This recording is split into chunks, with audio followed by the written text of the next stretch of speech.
With the signing of Gardner, was it a priority to bring in Gardner? Did you have other options at quarterback? Yeah, no, I mean, we did our due diligence on all the quarterbacks in free agency, but, obviously I was around Gardner for the last 2 years and got a ton of respect for him as a player and as a person, so really excited to add him to the roster. What is it about him and the way he approaches the game that... I just think he has a great natural feel for seeing the game and processes information very quickly. Just when you talk to him in the meetings and then when he goes on the practice field and the way he sees it and throws it to the right guy. I mean, that's part of the thing, throw it to the right guy and know where to go with the football at the right time, and that's what he does. We talked about the combine and you had just started to dig into personnel. Now that you have had more time. Yeah. Where do you see this team as you get really familiar with it? Yeah, no, I think there's some good pieces in place. Obviously, trying to add pieces as much as we can, obviously with free agency and then going into the draft. But, feel good about the offensive line, the receivers with Pittman and Pierce and re-signing Ashton Doolin and getting Isaiah McKenzie from Buffalo. Feel good there. And then the backs with Taylor and Moss, and then the tight ends with, Woods and those guys. So feel good there. And then defensively, still digging into the defensive guys with Gus. But defense played really good last year, being in Philly last year and then going against those guys. They gave us, problems last year. It was a close game. So they play hard, they play tough, they're physical, and excited to be a part of it. Do you like the line, the O-line? Yeah, I mean, I do. There's some pieces there. Obviously, we want to add to some, add some pieces there as well, just like we do with every position. You know what I mean? You're always trying to do your due diligence and trying to. Yeah. This Chris has had, and the organization has kind of had a free agency philosophy. It's kind of ease into it, not necessarily make the big headline moves. You were also an organization last year that has been very aggressive of late in the offseason. Just how have you kind of observed, or what have you observed about the way the Colts do free agency and as opposed, sort of backfilling the roster? Again, yeah, it's still early. I've been, just two weeks into free agency and just being a part of it, just the guys we signed. Feel good about the guys we signed with Samson and Taven and Matt Gay, the kicker, and Isaiah and Gardner. So feel good about those signings. Again, we're still doing our due diligence on all those things and then get ready for the draft. So huge opportunity for the team, obviously, at quarterback to reboot that situation potentially.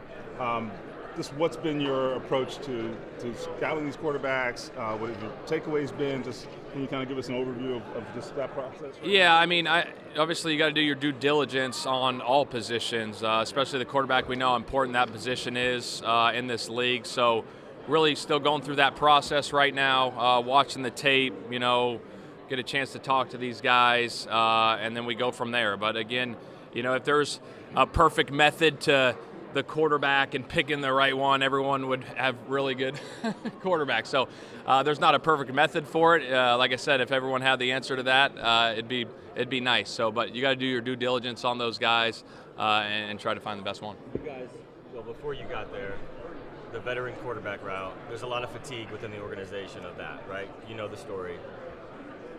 Does that feel like it's closed with Gardner signing?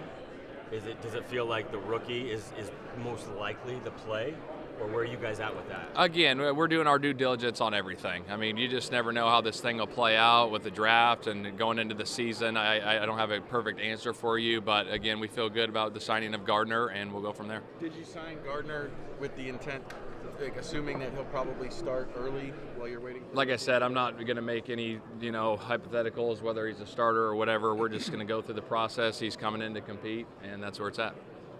Shane, curious, Brian Johnson, Yeah. new Eagles offensive coordinator. You worked with him closely for 2 years. Yeah. What should Eagles fans know about him since he's been a little bit behind the scenes, and what do you think makes him ready for the job you have? Very detailed, very intelligent, very smart, sees the game really well.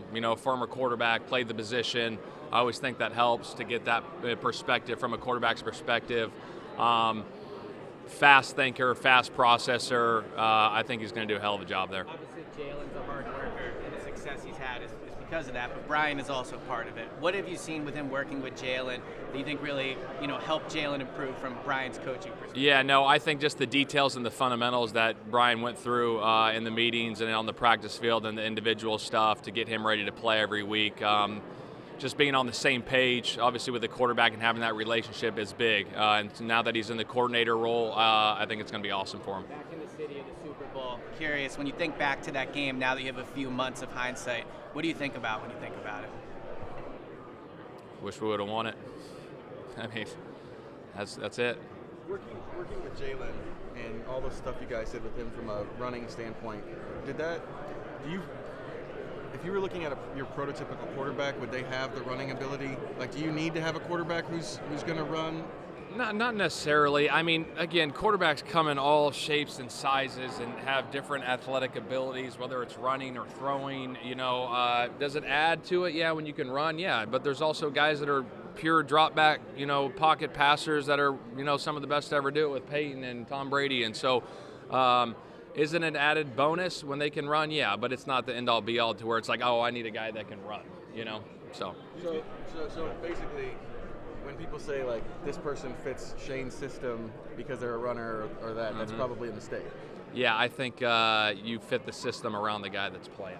Yeah, that was what I was going to ask. I mean, it sounds like that's like a bedrock of what you believe in. Is that fair to say? Is that you absolutely cater to the players? Yeah, I think as a coach you have to do that. I think you got to do a great job of putting these guys in position to maximize their potential so they can shine on Sundays. So that's our job as coaches, to figure that out, what they do well, and put them in position to make plays. It's been a couple months now since you had that job jump from OC to the head coach job. How's that transition going for you, and what's been the biggest surprise for you so far since taking it? So far, everything's been pretty smooth. Getting the staff hired was the first process I went through. That took a couple weeks to get that done.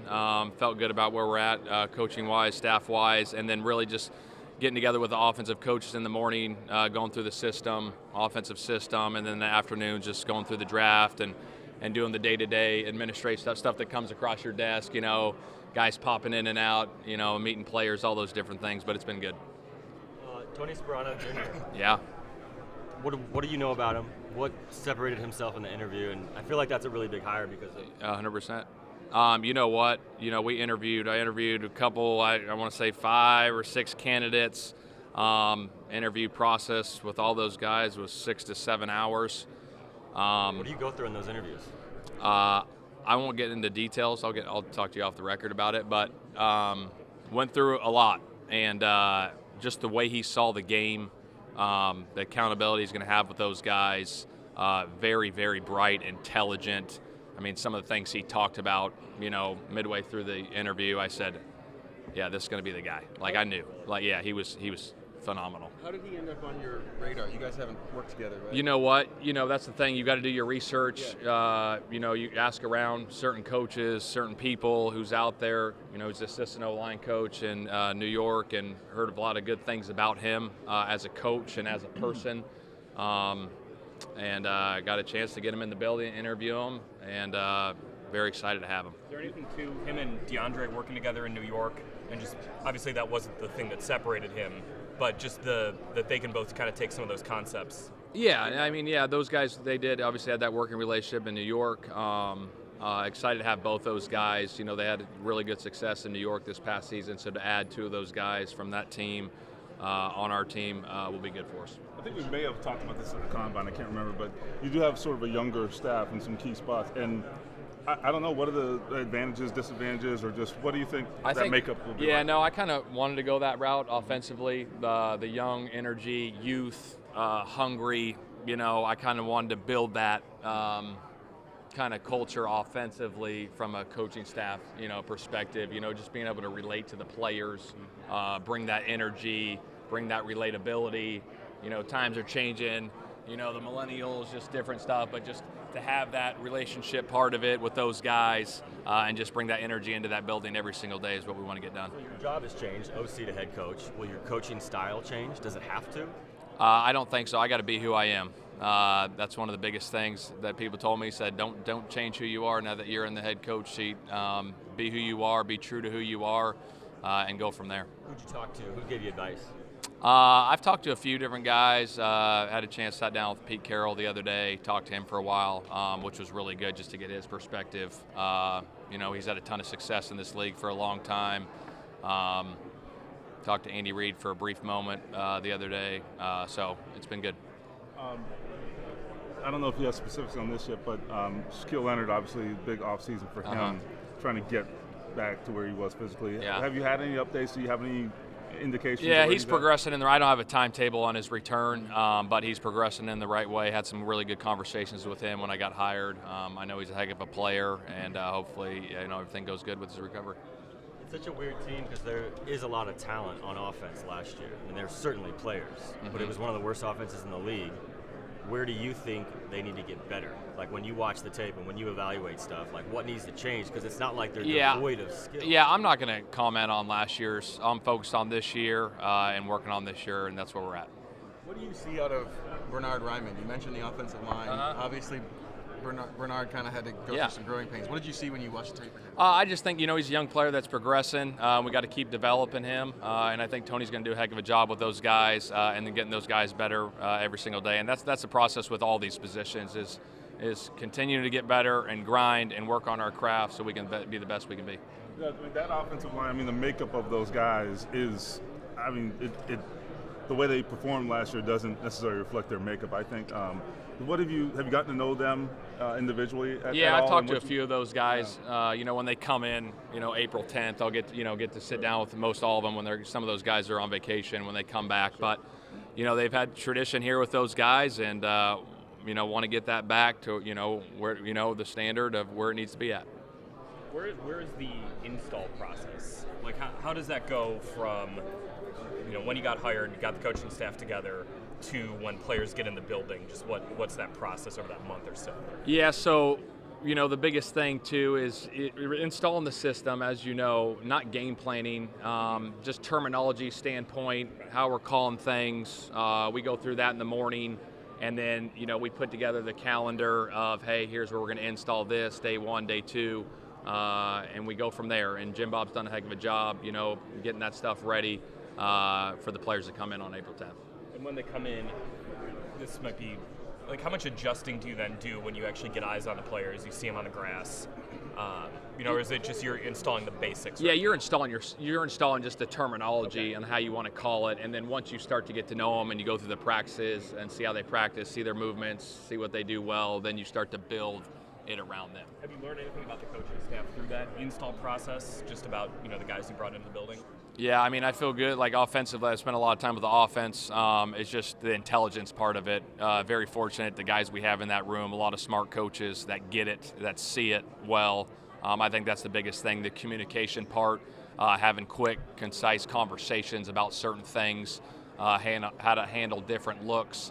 The guys that I've hired have been tremendous in that area so far. One of the things that I've observed in the past is that when there's a new coach, scouts and the front office and so forth have to kind of get an understanding of what the coaching staff wants in a player and that kind of thing. How have those conversations gone, and is that a process? Yeah, that's definitely a process. Getting hired late in the process to just kind of go over the ideal offensive positions and defense positions on what we're looking for, different type of skill sets we're looking for, at the O-line, tight end, running back, receivers, quarterbacks, the characters, the traits of all those positions on what we look for are critical. So we went through that with the scouting department a couple weeks ago, and so it's been good. Chris has always exercised a lot of prudence in free agency. He doesn't want to overpay. Have you been super involved in that process? Have you kind of let him? How has that interaction unfolded? It's been good. He keeps me up to date. We have great conversations together about those things, on who we're going to sign and who we're looking at.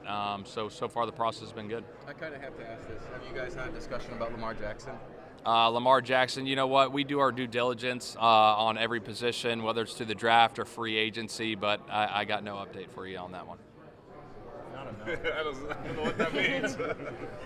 Not a no. How hard is it to find a quarterback? Obviously, the Colts have looked for one since Andrew Luck. I think if there was a perfect answer for you, I think everyone would find the right guy. You got to do your due diligence on these guys. There's certain characteristics. I've said this before, but just the guys that love playing that position and love the grind and love the process. Have a chance to be successful. Talent obviously is a big part of it, and then being in the right system at the right time sometimes helps too, you know. But you got to do your due diligence on these guys, you know, from the classroom to the field, and vetting the vetting process and doing everything you can to get as much information on these guys as possible, so you have a chance to hit on one of these. I mean, you're smart enough to understand this league, right? I mean, when you don't have that position settled, it's a problem, right? It makes life harder. Just what have you learned about that over the years? I mean, you've had some fortuitous situations, right? I mean, you could very easily been in different situations. Just how much of a difference just has that made for you? Just having that settled. It's big. When you got a guy back there, you know, as your signal caller, that gives you a chance to win every Sunday. You know, you feel good about it. And when you don't have that guy, it's tough, as we know. So to get the right guy in that position is obviously big for every team in this league. And not to make everything about Jalen, but there is maybe a lesson there. I mean, he wasn't the first pick in the draft, right? You guys developed him into a pretty good quarterback. Is there some takeaway there for you guys as an organization, maybe? Yeah, I mean, I think they don't have to, you know, a lot of the times, a lot of those guys are first-round picks, but they don't have to go in the first round. We've seen it over the years with Jalen. Russell Wilson was a third-round draft pick. Brady, as we know. But again, it's just, do they love it? Do they love the process? Do they have the skill set first and foremost? Boom, and then can you take it to another level with those guys? And a lot of it is credit to the guys that put in the work. You know, I truly believe that. A lot of those guys that put in the work and the time and the effort, it'll pay off at some point. As long as I do, like the guy like Jalen was the type of guy that was like, that put in so much work that I'm like, there's no way this guy's going to fail. Just because of the process he went through every single day to get his mind and his body ready to go play on Sundays. It was special to see and be a part of that. Can you talk about that obsessive quality? Yeah. Can you learn that about a player in a top 30 visit? Is that enough time, or is there still guesswork? I think you got to do. You can. I think, but again, it's the vetting process too. But you got to have the right questions. You got to have the visit set up exactly how you want it to get those those questions answered. Yeah. I know you're not going to reveal this answer, but has there been a quarterback that you've come across, that you've looked at, that you've met with, that for you, it's been like, this is the guy for me. This is going to be the guy. I don't have that. Have you been there yet? No. Have you had that moment yet? No, not yet. Not yet. All these guys, and just speaking in the draft, they all do, you know, good things. They all have their unique traits and qualities, but again, just still going through that process. And you're kind of in a situation where, I mean, you don't control your destiny in that draft process either. I mean, just you kind of have to have an open-minded approach to this because of that. Yeah, I think it's funny. People go like, "Hey, who you guys drafted?" I'll tell you on draft day. I mean, no one knows. Like, it's funny. It's like, "Oh, who you guys take?" We'll see on draft day. I don't know. We'll know 2 minutes before the pick. Like, it's unless you're the number 1 overall pick, yeah, you probably know who you're taking. And other than that, who knows? Yeah, but is that stressful? Not being in control. Yeah, it could be. It could be. Yeah. It's fair. Yeah. If you guys do it down that road. You guys haven't been as visible at the pro days as some of the other teams in terms of you being there, Chris being there. Why not? I think you can do your due diligence other ways than being at pro days. But yeah. Shane, you've obviously worked with Miles Sanders and Frank. How are you? Congrats. Haven't seen you in a while. Why do you think Miles Sanders is a good fit for Frank? You know, Frank's, obviously was in Philly, and then Deuce Staley got hired there. I saw that, so they got their relationship there. Miles is a tremendous back, great pickup for Carolina. I know he's going to do good things there. Obviously, you brought up the first overall pick. With Carolina trading up there, how did that kind of change the dynamic for you knowing Frank and how he evaluates quarterbacks, just having that experience and background with him? Yeah, I mean, I don't think it changed anything from my mindset. I just know they moved up to 1. I'm sure they're doing their due diligence on all the players, and they got some time to figure it out. Awesome, thanks.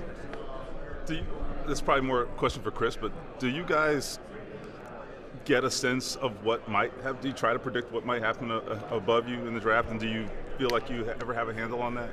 I think, when it gets closer to the moment, I think you put yourself through mocks, you know what I mean? Just different scenarios that could happen, possibly happen, and you go through all those in your mind, and then you go from there. So, yeah. Surprised to see what Carolina gave up to go get the number 1 pick? You know what they did what they needed to do to get up and get the number 1 pick. They wanted to get the number 1 pick, and I think they gave up 2 first rounds, 2 second rounds, and DJ Moria and a player. Yeah, I mean, they did what they wanted to do to get up there. And do you think it changed your spot? Did it impact what you can do it for? I don't have a great answer for you right now. I think there's still a lot of stuff that could go on, you know, until leading up to the draft. People always ask me like, "Oh, can you guys do this?" I'm like, there's a lot of time still until that moment happens. Do you enjoy this process, like looking at the quarterbacks and learning about them? I mean, is there some enjoyment in that as well? It's great. I think even when I was at the Chargers with Phillip, we did our due diligence on the top guys every single year, and people are like, "Oh, is this a year?" But you never know. Like, you do these visits with these guys, you get to know them because you never know in 2 or 3 years down the road. It's like, oh shoot, that guy gets released. Oh, I remember we had a great visit with that guy. Shoot, let's bring him in. You have that relationship built there. So I think, especially at that position, it's very important to do your homework every single year on those guys. Not to go back to the obsession thing too much, but when I talked to Phillip about your guys' relationship, he said that when you guys met, you were a defensive assistant, and he just kind of recognized another quarterback mind, and that's why he was in your office all the time late at night. Is that kind of what you're looking for in these quarterbacks? That you're like, I can see it. Like, at some point, I'm going to be able to see the obsession, whether or not. Yeah, it might not happen some of these guys can grow into that too. Yeah. It's not just like, boom, oh my gosh, this is the guy. Because there's guys that are obsessed with it, but may not be as talented as some other guys. You know what I mean? And do you think you can develop that? Can he grow into that obsession and loving the grind of that? So I think that's a big part of it. And you think that this position you can get more out of a player like that? It sounds like, even if the talent isn't off the charts, it sounds like. Yeah, I think as coaches, you got to do. I think that's our job. Obviously, is to put them in position and help them, however it is, in the classroom, on the field, off the field. Their study habits, their work schedule, all those things to get them. Now, there's certain guys that naturally have it, and there's other guys that got to work at it, and you got to do a good job as coaches of bringing that along. You already asked this, but Lamar Jackson saying he requested a trade. Were you guys aware of that? Have you been in the know of? Yeah, I'm not going to make any comments on that yet. How do you balance doing due diligence on other players while also making sure your current roster is ready to go? Yeah, there's a balancing act there, but you got to have a schedule. So I have a schedule in the afternoons where I go through it, watch our guys, watch draft guys, free agent guys, and just kind of block out your time and just kind of piece it like that. Obviously, there's a benefit of having quarterbacks on a rookie contract. You just kind of went through that in Philadelphia. Yeah. What do you see? Having lived through that experience, how does that benefit you? I mean, you kind of get the obvious. Yeah, there's no question. It definitely helps. I mean, when you got a rookie quarterback that's a really good player on a rookie contract, you can add the pieces around them, and that's how we did there in Philadelphia. We had a lot of good pieces around Jalen to help him play at a high level. Obviously, he's a good player as he is, but to add those pieces with AJ and Devontae and Dallas and the offensive line we had and the backs we had was really good. Is it alluring to get a rookie like that versus the known quantity with a veteran? Going with the first part you said. I'm sorry. Is it sort of almost like alluring to get that rookie contract because of what you can do with it versus I know what this bird in the hand is over here, but we can do a lot more things this way? Yeah, I mean, that does help, but you have seen quarterbacks on their contracts still win Super Bowls. I mean, Patrick Mahomes is a perfect example of it. I think it's a both end. Hey, Shane, what kind of head coach do you think Jonathan Gannon will be? You know what, Jonathan's going to be great.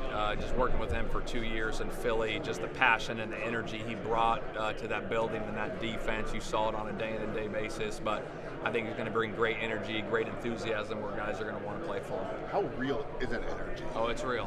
It's real. Shoot, he was down the hallway from me, and it'd be 6 o'clock in the morning. I walk in, drink my coffee, and he's like, "Hey!" He just starts screaming. I'm like, "Geez, JG."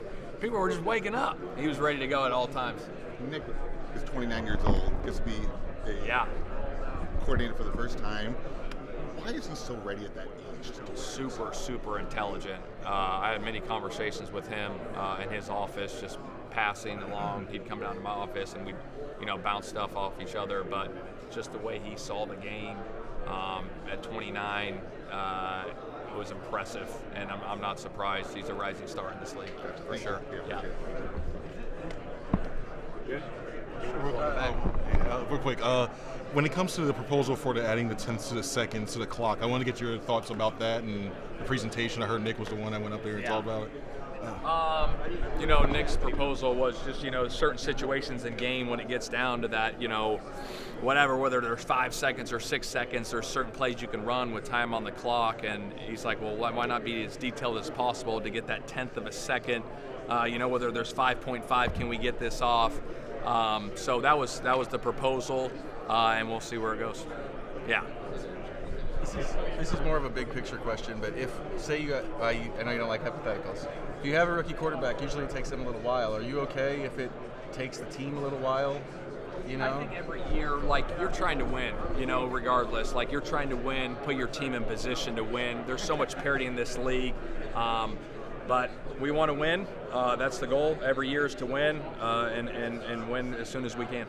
What is when it comes to wide receivers? Do you kind of have not a prototype, but just what's your approach to that, and what works within your scheme, what you want to do? You could have multiple different types of bodies. You know, the guys that do certain things well, not have the same guy at every position. You know, I do like a variation. If you can have a variation. There's certain guys that do this well, there's certain guys that do this, and there's certain guys that do this. Perfect. Well, this is what this guy does well, let's put him in position to run this, and so on and so forth. Because I think when you have a lot of the same guys, you know, it's like, well, shoot, he does this well, who do you want to throw to today? You know what I mean? And the game plan part of it. So I think that's a big part of it. What do you see out of Pittman and Pierce? I like Pittman's, you know, I don't want to get into the routes that I like him running, but what I've seen on tape, but really good, solid receiver. Been doing it for, you know, a good chunk here in Indy. I liked him coming out at SC, and then Pierce, another guy from Cincinnati, who had a good year last year, and I think he's going to continue to develop as a pass catcher. He's got the deep ball threat, vertical threat, so excited about both those guys.